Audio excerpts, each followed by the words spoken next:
think it should be opposite? Because now there's more capital available. There are more options for you to actually put out your work without the approval of some institution. There are more opportunities for a young person like me or anyone who's watching, that they can be more artistic, they can be more original. And yet they are choosing not to be original and not to be artistic. Why are we losing people like that? Ask the algorithm. When you add money to an equation, it changes everything, right? There was, this is a real case. There was 2 young content makers who would do crazy videos and they put them on YouTube, and that was their income. YouTube, dollars. And they did a video where he held a dictionary, a big thick dictionary, on his chest, and she took out a gun and shot him, thinking that the dictionary would stop the bullet. It was a stunt they did for views. Well, turns out she killed him. Shot him right through the heart, through the dictionary. Okay? And it was an accident of monumentally stupid proportions, epic proportions, because they were so driven by the need to do something more and more outlandish for the views that logic was put aside. And so, I was at an event once. I was sitting waiting for a concert to start, and this girl comes down the stairs, and some guy's taking pictures of her, and she's doing all her posing. And the person next to me nudges me and goes, "She's a famous influencer." And I responded cynically, "You mean she's a freelance employee of an algorithm?" And that's largely what a lot of content creation is you're a freelance employee of an algorithm. You work for the algorithm, which is why you can't take a day off and you can't take a vacation, because if you do, the algorithm is not happy. My boss likes you to work all the time. And if you saw what happened with YouTube when they changed their algorithm and it affected people's income, they showed up at the YouTube headquarters with a gun because you took away all my income. And so we've just stopped working for people and started working for algorithms. And so are you asking me, shouldn't people make all their money? Shouldn't they, sort of make all their own content and be creative? Sure. But the minute you include money and the minute you're working for the algorithm, then you're no longer working for the creativity anymore. You're working for the algorithm. I think the origin stories are a lot of these are pure. It's like the first book, the first video, the first thing that goes viral. That was pure. That was the art. But the minute somebody says, "I'll put you on television, I'll give you money, I'll give you a sponsorship," the pressures are great. And we know this, the data shows this, that influencers aren't actually that influential. Because once they start doing things for money, everybody gets a little bit cynical. They're just doing it for money, right? Yeah. But it's a hustle culture, right? Even the concept of selling out.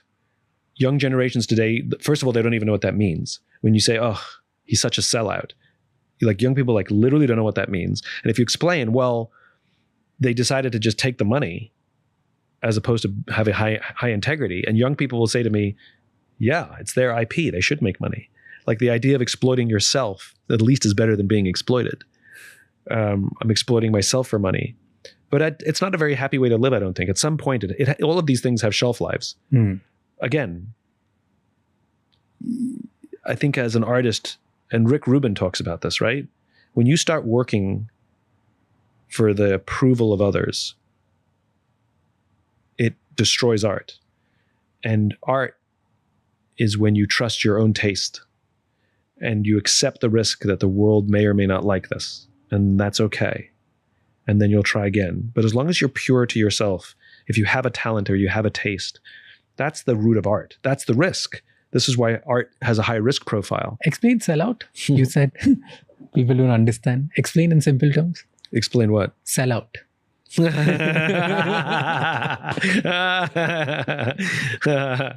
Okay, I'll just use myself as an example. So I've built a public reputation, right? I have a public life now. I'm in the world. I have good followings on all my socials and sell books and all of that good stuff. And then all of a sudden you see me making a commercial. I'm on a TV commercial for, plumbing supplies. And then I'm on another TV commercial selling you deodorant. And then and everybody's looking going, what? Why is Simon selling plumbing supplies and deodorant? It makes no sense. And you ask me, why'd you do it? I'm like, well, you should see what they paid me. that's a sellout. You put aside your movement, you put aside your beliefs, you put aside your ethics, and you just take the paycheck. You exploit the thing you've built for money. That's selling out. What has helped you stay like this? What helped you stay pure? I'm not very good at business. Isn't that obvious?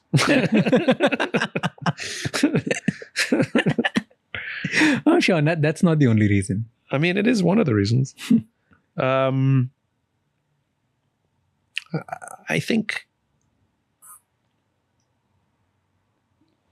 there've been certain people in my life that have inspired me, and I got to know people in the military pretty young.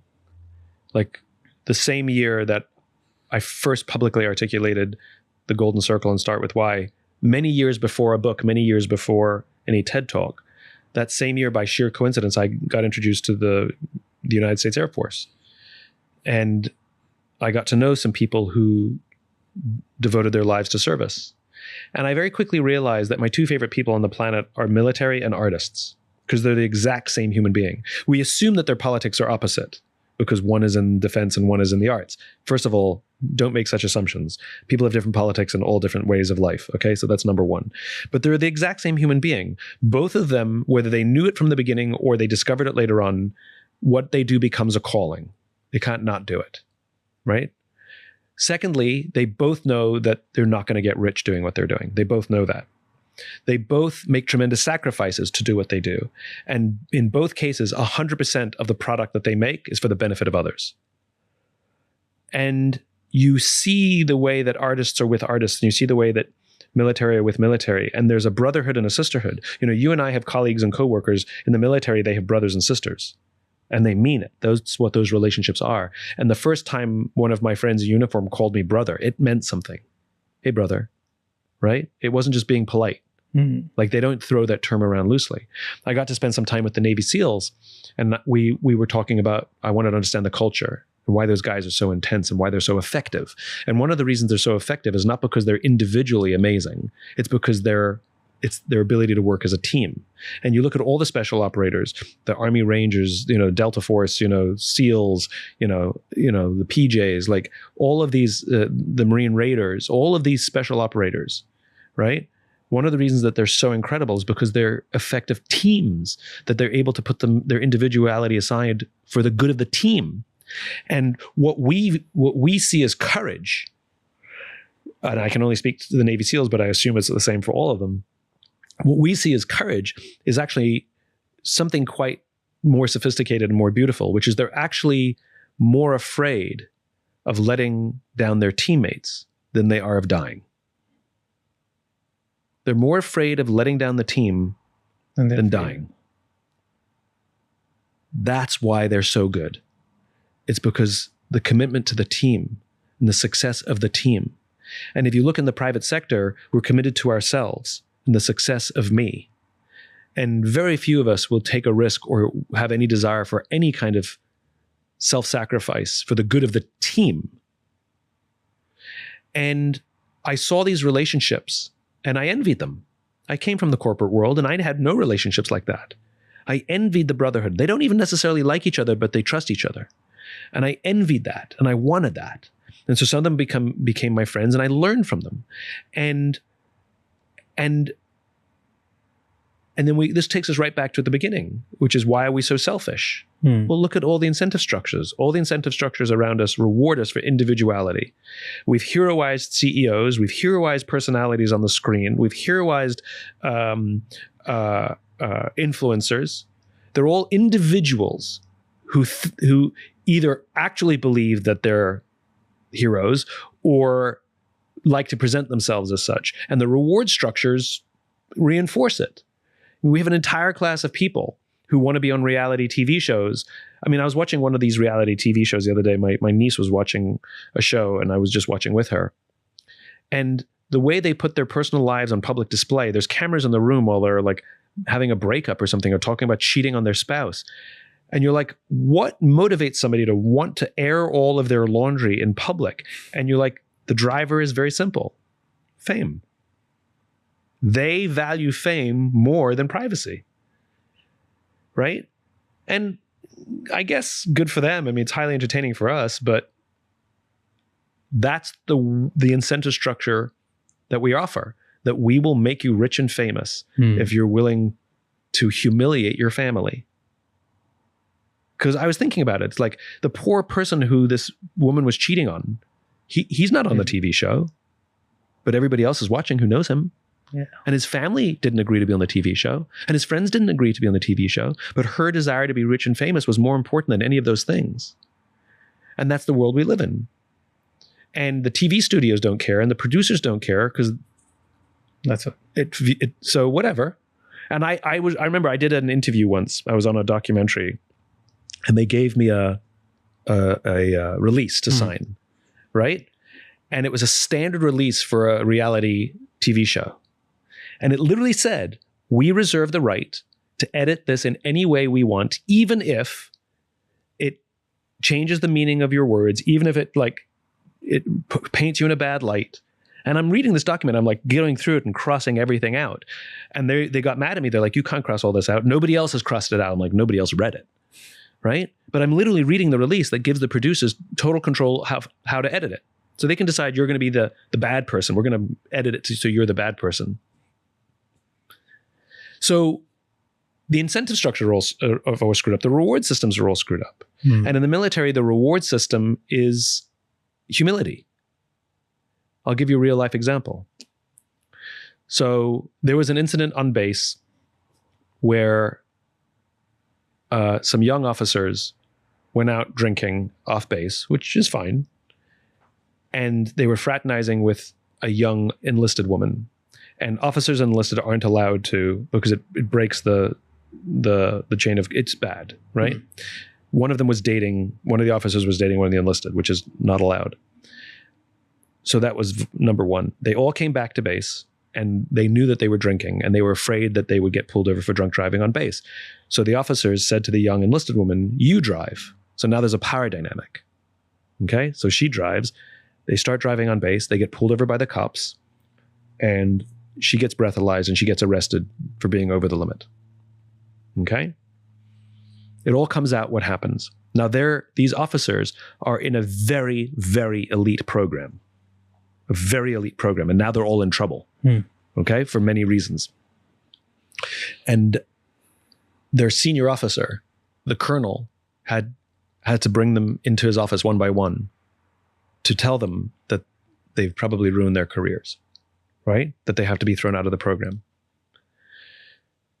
Now, if you and I were in charge, we would probably say something like, what the hell were you thinking? How can you be so stupid? You've destroyed your career. What were you thinking? You know better. That's what we would say. It's about the individual. That's not what the colonel said. What the colonel said was, do you have any idea how many people you've let down? You've let down your senior officers who nominated you for this program. You've let down your parents who raised you. You've let down all of your colleagues who supported you through this program. You've let me down. Do you have any idea how many people you've let down? That's how they got in trouble. So immediately you see the thing that they value more than anything else is the esprit de corps. It's the team. It's the camaraderie. It's the commitment to the other. Not just to yourself. And so even the way they get in trouble reinforces the commitment to team. I know, they're so humility is a valued commodity, that when you meet the really, really, really, really talented leaders in the military, they are amazing. And you say to them, oh my God, you're so amazing. They all say the same thing. It's not just me. I've got a team of people around me. In the business world, people are like, thank you. Thanks. We're encouraged to take the credit. We're in the military, they're encouraged to